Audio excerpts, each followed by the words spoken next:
नमस्कार मित्रों, हिंदू धर्म में तुलसी को सभी पौधों में सबसे पवित्र और शुभ माना जाता है। ऐसा माना जाता है कि जिस घर में सुबह और शाम नियमित रूप से तुलसी की पूजा की जाती है, वहां देवी लक्ष्मी का स्थायी वास होता है। धार्मिक विश्वासों के अनुसार तुलसी के सामने घी का दीपक जलाना भी अत्यंत शुभ माना जाता है। तुलसी के सामने घी का दीपक जलाने से मां लक्ष्मी की विशेष कृपा प्राप्त होती है। इससे घर की आर्थिक समस्याएं सुलझती हैं और धन संपत्ति में वृद्धि होती है। देवी लक्ष्मी की कृपा से परिवार में सुख, शांति और समृद्धि बनी रहती है। इसके अलावा तुलसी की पूजा और दीपक जलाने से जीवन में सकारात्मक ऊर्जा का संचार होता है, जिससे घर के सदस्यों के बीच मतभेद और झगड़े समाप्त हो जाते हैं। इससे जीवन की बाधाएं दूर होती हैं और सकारात्मक परिणाम प्राप्त होते हैं। मित्रों, पिछली वीडियो में हमने यह जाना था कि तुलसी को रोज जल चढ़ाने से क्या लाभ प्राप्त होते हैं। आज हम जानेंगे कि तुलसी के सामने रोज दीपक जलाने से क्या फल मिलते हैं और दीपक जलाने के सही नियम क्या हैं। एक महान कथा के माध्यम से एक बार नारद मुनि जी श्री कृष्ण जी से पूछते हैं, स्वामी, मैं तुलसी में दीपक चढ़ाने का महत्व जानना चाहता हूं। तब श्री कृष्ण जी कहते हैं, भगवान विष्णु को तुलसी अत्यंत प्रिय है। ऐसा माना जाता है कि तुलसी के पौधे में भगवान विष्णु के साथ साथ माता लक्ष्मी का भी वास होता है। तुलसी की जड़ों में भगवान शालिग्राम का निवास माना गया है। ज्योतिष शास्त्र के अनुसार तुलसी के पास शाम के समय दीपक जलाना अत्यंत शुभ होता है। यह मान्यता है कि तुलसी के समीप दीपक प्रज्वलित करने से नकारात्मक शक्तियां दूर होती हैं और घर का वातावरण पवित्र और सकारात्मक बन जाता है। तुलसी के सामने दीपक जलाने के महत्व को समझाने से पहले मैं तुम्हें एक प्राचीन कथा सुनाता हूं। हे नारद मुनि जी, इस कथा के माध्यम से तुम्हें सभी प्रश्नों के उत्तर मिल जाएंगे, इसलिए कृपया इसे पूरा ध्यानपूर्वक सुनना, क्योंकि इस कथा को सुनने के माध्यम से ही कई जन्मों तक तुलसी की पूजा का फल प्राप्त होता है। मेरा आपसे निवेदन है कि आप भी इस कथा को पूरा सुनें। फिर नारद मुनि जी कहते हैं, मैं इस कथा को अवश्य सुनूंगा, कृपया करके मुझे यह कथा सुनाएं। तब श्री कृष्ण जी कहते हैं, एक बार की बात है, किसी छोटे से गांव में एक गरीब किसान धनपाल अपने परिवार के साथ रहता था। धनपाल मेहनती और ईमानदार इंसान था, लेकिन जीवन की कठोर परिस्थितियों ने उसे गरीबी के जाल में जकड़ रखा था। उसके परिवार में कुल 6 लोग थे। उसकी पत्नी सरस्वती, जो घर गृहस्थी का काम संभालती थी और अपनी कठिन परिस्थितियों के बावजूद परिवार को एकजुट रखने का प्रयास करती थी। बड़ा बेटा रघुवीर, जो अपने पिता के साथ खेतों में काम करता था। रघुवीर की पत्नी कमला, जो शादी के बाद घर आई थी, लेकिन घर के कामों में उसकी रुचि कम थी। छोटा बेटा सत्यनारायण, जो अब शादी की उम्र में पहुंच चुका था और अपने पिता और भाई के साथ खेतों में बराबर मेहनत करता था। धनपाल का परिवार पूरी तरह खेती पर निर्भर था। सुबह से शाम तक खेतों में मेहनत करते हुए वे हर संभव प्रयास करते कि अच्छी फसल उगे और परिवार का पेट भर सके, लेकिन समय उनका साथ नहीं दे रहा था। फसल की पैदावार इतनी कम होती थी कि कभी कभी परिवार को भूखे सोना पड़ता। मौसम की बेरुखी, पुराने औजार और संसाधनों की कमी ने उनकी मेहनत को बार बार विफल कर दिया। धनपाल और रघुवीर खेतों में हर दिन कड़ी मेहनत करते थे। सूरज के उगने से पहले वे खेतों की ओर निकल जाते और देर शाम तक काम करते रहते। उनका सपना था कि एक दिन उनकी मेहनत रंग लाएगी, लेकिन उनकी कोशिशें हर बार असफल हो जाती। खेतों में मेहनत करते हुए उनके शरीर थक कर चूर हो जाते, लेकिन पेट भरने के लिए अनाज हमेशा कम पड़ता। घर की परिस्थितियां भी बहुत कठिन थीं। सरस्वती, जो घर की बड़ी और जिम्मेदार महिला थीं, दिन रात अपने परिवार के लिए संघर्ष करती थीं। बच्चों और पति के लिए खाना बनाना, पानी भरना और छोटी मोटी जरूरतों का ख्याल रखना उनका रोज का काम था। कमला, रघुवीर की पत्नी, घर की इन कठिन परिस्थितियों को समझने की जगह आराम में विश्वास करती थी। वह न तो घर के कामों में हाथ बंटाती थी और न ही परिवार की आर्थिक स्थिति को सुधारने के लिए कोई योगदान देती थी। इस वजह से घर में अक्सर विवाद होते थे। सत्यनारायण, जो छोटा बेटा था, मेहनत और जिम्मेदारी का प्रतीक था, लेकिन उसकी शादी की चिंता अब परिवार को सताने लगी थी। घर के हालातों के बीच सरस्वती और धनपाल उसके लिए एक संस्कारी और समझदार लड़की की तलाश में थे। इस गरीब किसान परिवार का संघर्ष न केवल खेतों तक सीमित था, बल्कि घर के अंदर की परिस्थितियां भी उतनी ही चुनौतीपूर्ण थीं। गरीबी, पारिवारिक क्लेश और फसल की विफलता ने इस परिवार को हर तरह से कमजोर बना दिया था। एक दिन जब सरस्वती रसोई में खाना बनाते हुए थक गई तो उसने कमला से कहा, सरस्वती गुस्से से, कमला, बहू हो, इस घर की। थोड़ा काम कर लिया करो, रसोई संभालने में मेरी मदद करो या कम से कम घर की सफाई ही कर दिया करो। मैं अकेले सारा घर नहीं चला सकती। लेकिन कमला को इन बातों का कोई असर नहीं हुआ। उसने आलसी अंदाज में जवाब दिया। कमला उदासीन स्वर में, मांझी, मुझे काम करना नहीं आता और वैसे भी मैं यहाँ आराम करने आई हूँ। काम तो नौकरों का होता है और हमारे पास तो नौकर भी नहीं है। कमला की बात सुनकर सरस्वती का गुस्सा और भी बढ़ गया। सरस्वती चिल्लाते हुए, अरे ये क्या बातें कर रही है? क्या बहुएं ऐसे घर चलाती हैं? अगर मैं भी ऐसी ही सोच रखती तो क्या ये घर अब तक चल पाता? थोड़ी शर्म कर कमला। लेकिन कमला ने उसकी बातों पर कोई ध्यान नहीं दिया। वह अपना पल्लू सिर पर रखते हुए वहां से चली गई और आंगन में आराम से बैठ गई। कमला की इस लापरवाही और गैर जिम्मेदारी से पूरे घर का माहौल बिगड़ने लगा। सरस्वती का गुस्सा हर दिन बढ़ता जा रहा था। रघुवीर, जो दिन भर खेतों में मेहनत करता, घर लौटने पर यह क्लेश देखकर परेशान हो जाता। रघुवीर सरस्वती से, मां थोड़ा सब्र करो, शायद कमला को समझने में वक्त लगे। सरस्वती झल्लाकर, वक्त? कितना वक्त चाहिए इसे? जब से इस घर में आई है एक दिन भी ढंग से घर के काम में हाथ नहीं लगाया। क्या तुम्हें नहीं दिखता कि मैं कितनी थक चुकी हूं? रघुवीर मां की बात सुनकर चुप हो जाता, क्योंकि उसे भी पता था कि मां सही कह रही हैं, लेकिन वह भी कमला को टोकने से बचता था। कमला के कारण घर में हर दिन झगड़े होने लगे। सरस्वती का काम बढ़ता जा रहा था और उसका स्वास्थ्य भी गिरने लगा। धनपाल, जो खुद खेतों में मेहनत करके थक जाता था, घर लौटने पर हर दिन ये कलह देखकर चिंतित हो जाता। घर में अब वह पहले जैसी शांति नहीं रही। धनपाल और सरस्वती अपने छोटे बेटे सत्यनारायण की शादी को लेकर चिंतित थे। सत्यनारायण स्वभाव से बहुत सीधा साधा और मेहनती युवक था। उसके स्वभाव और जिम्मेदारी को देखते हुए धनपाल और सरस्वती को उम्मीद थी कि उसकी शादी के बाद घर में कुछ राहत मिलेगी। लंबे समय तक रिश्ते ढूंढने के बाद पास के गांव से एक साधारण और धार्मिक स्वभाव की लड़की सीता का रिश्ता तय हुआ। सीता का स्वभाव बेहद विनम्र था और वह तुलसी माता की परम भक्त थी। शादी धूमधाम से संपन्न हुई और सीता इस गरीब किसान परिवार की बहू बनकर घर आई। शादी के कुछ दिन बाद सीता ने अपने ससुराल का माहौल समझना शुरू किया। उसने देखा कि घर में गरीबी और संघर्ष का बोलबाला है, लेकिन फिर भी वह हार मानने वालों में से नहीं थी। अपने धर्म और पूजा पाठ के प्रति उसकी श्रद्धा उसमें आत्मविश्वास बनाए रखती थी। एक दिन उसने अपने तुलसी के पौधे को घर के आंगन में लगाने की इच्छा जताई। सीता विनम्रता से सरस्वती से, मांझी, मैं तुलसी माता का पौधा अपने साथ लाई हूं। इसे आंगन में लगाने का मन है। अगर आपकी अनुमति हो तो इसे यहीं स्थापित कर दूं। सरस्वती, जो पहले से ही कमला के व्यवहार से परेशान थी और परिवार की कठिनाइयों को झेल रही थी, यह सुनते ही चिढ़ गई। सरस्वती कठोर स्वर में, यहां तुलसी लगाने की क्या जरूरत है? घर में पहले से ही इतनी समस्याएं हैं। हमें खाने पीने की फिक्र करनी चाहिए, न कि पूजा पाठ के चक्कर में पड़ने की। पूजा से क्या मिलेगा? मेहनत करनी है, तभी घर चलेगा। लेकिन सीता अपने स्वभाव के अनुसार शांत रही। वह समझ गई कि सास की नाराजगी उनकी परेशानियों और तनाव का नतीजा है। सीता नम्रता से, मांझी, मैं समझती हूं कि आप कितनी परेशान हैं, लेकिन तुलसी माता का आशीर्वाद हमारे घर को सुख शांति और समृद्धि देगा। मैं हर दिन इसकी पूजा करूंगी और इसकी देखभाल करूंगी।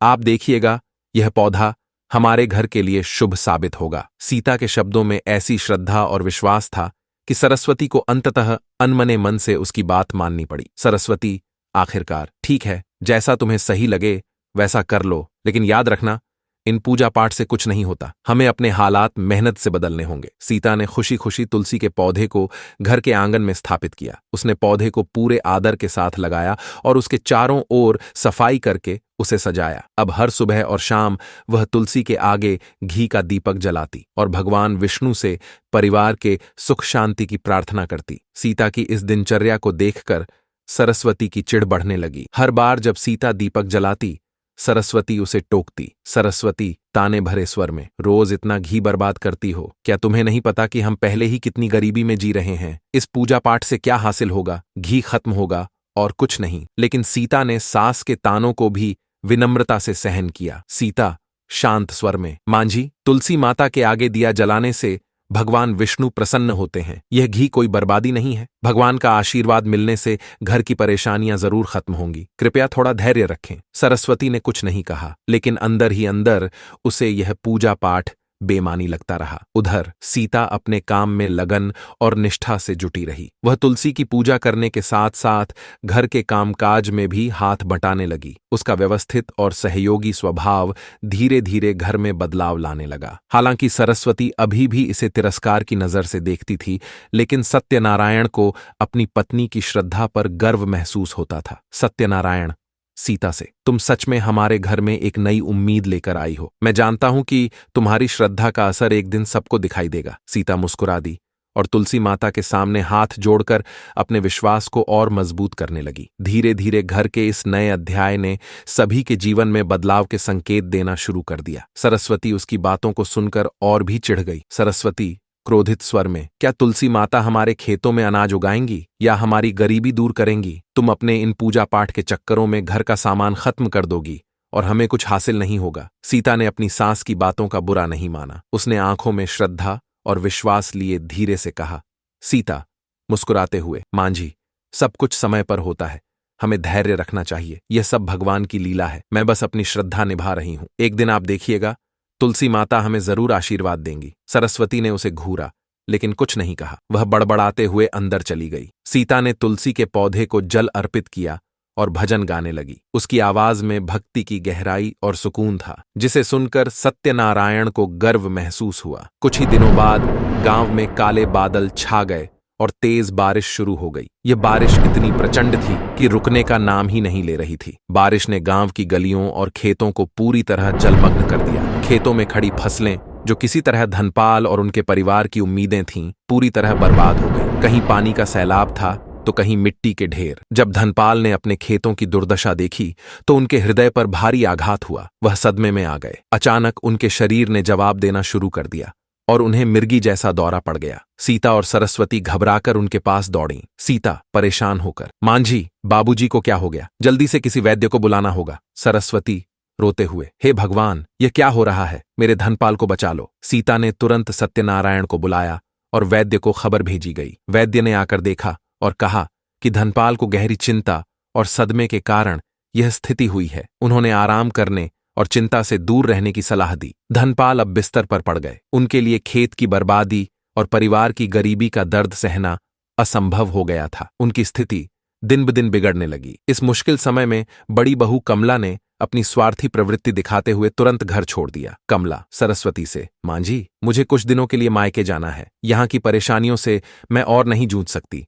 वहां जाकर मैं थोड़ा सुकून पालूंगी। सरस्वती आश्चर्य और गुस्से से, क्या तू सच में ऐसे समय में हमें छोड़कर जा रही है जब घर को तेरी सबसे ज्यादा जरूरत है? कमला बेताल्लुक स्वर में, मां जी, मुझे यहां रहकर अपनी जिंदगी खराब नहीं करनी। मेरी तबीयत भी ठीक नहीं रहती। कमला बिना किसी की परवाह किए अपने मायके चली गई। अब घर में केवल सरस्वती, सीता और बीमार धनपाल ही बचे थे। सरस्वती, जो पहले से ही परेशान और गुस्से में थी, ने अपनी भड़ास अब सीता पर निकालनी शुरू कर दी। उनकी नजर में यह सब बर्बादी उसी के आने के बाद हुई थी। सरस्वती गुस्से से, तू इस घर में आई और तभी से सब कुछ उल्टा पुल्टा हो गया। पहले खेत बर्बाद हुए, फिर मेरा धनपाल बिस्तर पकड़कर लेट गया और अब बड़ी बहू भी चली गई। लगता है तेरी मनहूसियत इस घर को डुबो देगी। सीता उनकी बात सुनकर अवाक रह गई। वह अपने भीतर दर्द का सैलाब महसूस कर रही थी। उसकी आंखों से आंसू बहने लगे, लेकिन उसने शांत स्वर में जवाब दिया। सीता आंसू भरे स्वर में, मां जी, मैं मनहूस नहीं हूं। मैंने तो इस घर को अपना घर माना है। मैंने कभी नहीं चाहा कि किसी को दुख पहुंचे। मैं तो केवल तुलसी माता का आशीर्वाद चाहती हूं ताकि हमारे घर की सारी परेशानियां दूर हो जाएं। लेकिन सरस्वती अपने गुस्से में कुछ भी सुनने को तैयार नहीं थी। सरस्वती कटाक्ष करते हुए, तेरी तुलसी माता ही क्या कर लेंगी? जब से यह पौधा घर में आया है तब से सिर्फ कष्ट ही कष्ट है। तूने हमारी किस्मत बिगाड़ दी। सीता ने कोई उत्तर नहीं दिया। वह रोते हुए तुलसी के पास गई और हाथ जोड़कर बैठ गई। उसकी आंखों से आंसू टपक रहे थे। सीता प्रार्थना करती हुई, हे तुलसी माता, यदि मैं वास्तव में इस घर के दुखों का कारण हूं तो मुझे इस घर से निकाल दो। पर आपसे मेरी एक विनती है, मेरे सास ससुर और इस घर को सुख शांति दीजिए। उनकी सारी तकलीफें दूर कर दीजिए। वह रात भर तुलसी माता से प्रार्थना करती रही। उसका दिल भारी था, लेकिन उसका विश्वास अटल था। सरस्वती के कठोर शब्दों ने सीता के दिल को छलनी कर दिया। वह भीतर तक टूट गई थी। उसे ऐसा लग रहा था कि अब इस घर में उसकी कोई जरूरत नहीं है। सीता देर तक रोती रही। उसकी आंखें भारी हो चुकी थीं। आखिरकार वह वहीं तुलसी के पास सिर टिकाकर सो गई। उसी रात कुछ चमत्कारी हुआ। सीता ने स्वप्न में देखा कि आकाश प्रकाश से भर गया है। चारों ओर एक दिव्य संगीत गूंज रहा है। उसके सामने एक सुंदर, तेजस्वी और दिव्य महिला प्रकट हुई। उनका चेहरा शांत और करुणा से भरा हुआ था। यह कोई और नहीं, स्वयं तुलसी माता थीं। तुलसी माता मधुर और शांत स्वर में, पुत्री, घबराओ मत, तुम्हारी भक्ति व्यर्थ नहीं जाएगी। तुम्हारा विश्वास और प्रेम इस घर में सुख शांति अवश्य लाएगा। तुम्हारी सास की कठोर बातें और इस घर के दुख केवल एक परीक्षा हैं। तुम्हारे धैर्य और श्रद्धा ने मुझे प्रसन्न किया है। सीता ने सपने में ही हाथ जोड़ ली। उसकी आंखों से फिर आंसू बहने लगे, लेकिन इस बार ये आंसू राहत और खुशी के थे। सीता विनम्र स्वर में, हे माता, मैंने हमेशा आपके आशीर्वाद की प्रार्थना की है, लेकिन इस घर की बर्बादी देखकर मेरा दिल टूट गया है। कृपया हमारे घर को इस संकट से बाहर निकालिए। तुलसी माता मुस्कुराते हुए, पुत्री, तुम्हारी भक्ति और समर्पण ने तुम्हारे परिवार के लिए एक नई सुबह का रास्ता बना दिया है। कल से सब कुछ बदल जाएगा। तुम अपना विश्वास बनाए रखना और अपना कर्तव्य निभाते रहना। भगवान विष्णु का आशीर्वाद तुम्हारे परिवार पर रहेगा। इतना कहकर तुलसी माता अंतर्ध्यान हो गईं। सीता का सपना खत्म हो गया। जब वह सुबह उठी तो उसका मन हल्का और शांत था। उसे विश्वास था कि अब कुछ अच्छा होने वाला है। उसने तुलसी माता को प्रणाम किया और कहा, सीता, श्रद्धा से, हे तुलसी माता, मैं आपके आशीर्वाद के लिए आपकी कृतज्ञ हूं।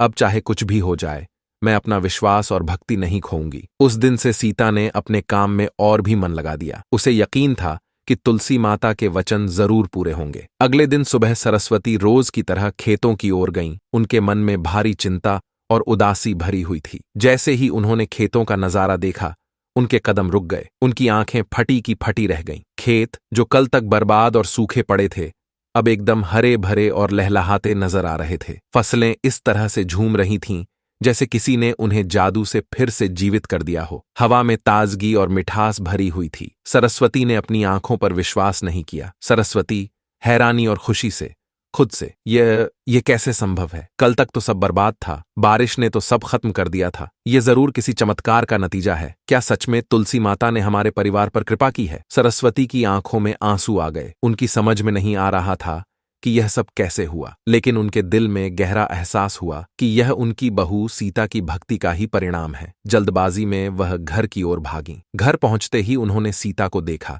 जो तुलसी के पास बैठकर प्रार्थना कर रही थी। सरस्वती रोते हुए पश्चाताप के स्वर में, सीता, मुझे माफ कर दो। मैंने तुम्हें कितना ताना दिया, तुम्हारी भक्ति को हमेशा व्यर्थ समझा, लेकिन तुमने ही इस घर को बचा लिया।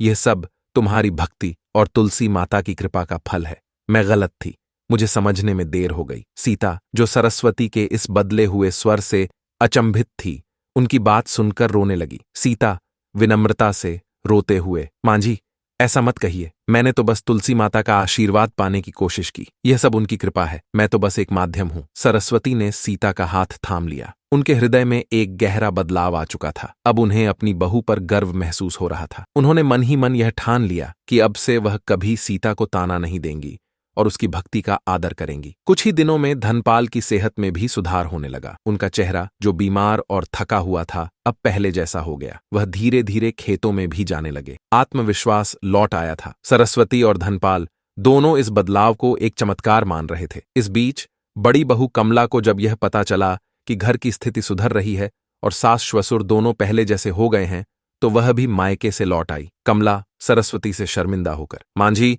मुझे माफ कर दीजिए। मैंने अब तक घर के काम में कभी मदद नहीं की, लेकिन अब से मैं पूरी ईमानदारी से अपना कर्तव्य निभाऊंगी। मैं वादा करती हूं कि अब से घर का काम मेरी जिम्मेदारी होगी। सरस्वती दृढ़ता से, बेटी, गलतियों को सुधारने का मौका हर किसी को मिलता है। अब से यह घर तुम्हारा है। तुम सब मिलकर इसे संभालोगे। घर में एक बार फिर से शांति और खुशहाली लौट आई। अब घर में कोई झगड़ा या क्लेश नहीं था। पूरा परिवार मिलजुल कर रहने लगा। सीता ने तुलसी माता के सामने दीप जलाते हुए मन ही मन कहा, सीता प्रार्थना करते हुए, हे तुलसी माता, आपकी कृपा से हमारे परिवार को नया जीवन मिला है। मैं हमेशा आपकी भक्ति करती रहूंगी। आप हमेशा हमारे परिवार पर अपना आशीर्वाद बनाए रखें। सरस्वती ने अब सीता के साथ मिलकर तुलसी माता की पूजा करना शुरू कर दिया। सुबह शाम तुलसी के आगे घी का दीपक जलाने और भजन गाने की परंपरा पूरे परिवार ने अपना ली। धनपाल गंभीर स्वर में, अब मुझे यकीन हो गया है कि कठिनाइयों के बावजूद सच्चे मन से मेहनत और विश्वास रखने पर भगवान हमेशा हमारी मदद करते हैं। हमारे खेतों में जो चमत्कार हुआ वह तुम्हारी भक्ति और तुलसी माता की कृपा का ही परिणाम है। खेतों में इतनी फसल होने लगी कि उन्हें अब पैसों और खाने पीने की कोई तंगी नहीं रही। बारिश से हुए नुकसान के बाद जो निराशा और दुख घर में भर गया था, वह अब खुशहाली में बदल चुका था। गांव के लोग, जो पहले सीता की भक्ति और तुलसी माता की पूजा को महत्व नहीं देते थे, इस घटना से बहुत प्रभावित हुए। उन्होंने देखा कि कैसे एक छोटी सी तुलसी के पौधे और सच्ची भक्ति ने पूरे परिवार की किस्मत बदल दी। इस प्रकार सीता की भक्ति और तुलसी माता की कृपा ने न केवल उसके परिवार को बदल दिया, बल्कि पूरे गांव को एक नई राह दिखाई। श्री कृष्ण नारद मुनि से कहते हैं, इस प्रकार तुलसी माता ने धनपाल के परिवार की सभी समस्याओं का समाधान किया। अब मैं तुम्हें तुलसी माता को प्रसन्न करने का सरल उपाय बताता हूँ। सुबह जल्दी उठकर स्नान आदि से निवृत्त हो जाएं और अपने इष्ट देव की पूजा अर्चना करें। पूजा समाप्त होने के बाद तुलसी जी को प्रणाम करें और उन्हें शुद्ध जल अर्पित करें। इसके बाद तुलसी जी के सामने गाय के घी का दीपक जलाएं। दीपक रखने के लिए पहले चावल की एक छोटी ढेरी बनाएं और उस पर दीपक रखें। फिर तुलसी जी की 7 बार परिक्रमा करें। अंत में तुलसी जी के समक्ष आसन लगाकर बैठें और उनके मंत्रों का जाप करें। शाम के समय तुलसी के पौधे के पास नियमित रूप से घी का दीपक जलाना अत्यंत शुभ माना जाता है। दीपक में हल्दी डालना एक अद्भुत उपाय है जो आर्थिक कठिनाइयों को दूर करने में सहायक होता है। धार्मिक मान्यताओं के अनुसार आटे से बना दीपक अत्यधिक पवित्र और शुभ होता है। तुलसी के पास आटे का दीपक जलाने से मां लक्ष्मी के साथ मां अन्नपूर्णा का भी आशीर्वाद प्राप्त होता है। अगले दिन इस दीपक को गाय को खिलाएं। ऐसा करने से न केवल सकारात्मक परिणाम प्राप्त होते हैं, बल्कि गौ माता का आशीर्वाद भी मिलता है। दीपक जलाने से पहले उसमें थोड़ा सा अक्षत डालें। यह उपाय दरिद्रता को दूर करता है और मां लक्ष्मी को घर में बुलाता है। तुलसी के पास दीपक जलाने से घर के कलह समाप्त हो जाते हैं और सुख, शांति और समृद्धि का वातावरण बनता है। ध्यान रखें कि रविवार के दिन तुलसी के पास दीपक न जलाएं। नारद मुनि कहते हैं, हे प्रभु, धन्य हैं आप। आपने मुझे इतनी सरलता से तुलसी का महत्व समझा दिया। अब मुझे मेरे सभी प्रश्नों का उत्तर मिल गया है। मैं इस कथा को हर लोक में सुनाऊंगा ताकि सभी प्राणी तुलसी माता की कृपा के महत्व को जान सकें। मित्रों, इस वीडियो को देखने के लिए आपका धन्यवाद। यदि आपको यह वीडियो पसंद आई हो तो इसे लाइक और शेयर करें और हमारे चैनल को सब्सक्राइब करना न भूलें। साथ ही कमेंट बॉक्स में जय मां तुलसी लिखना न भूलें।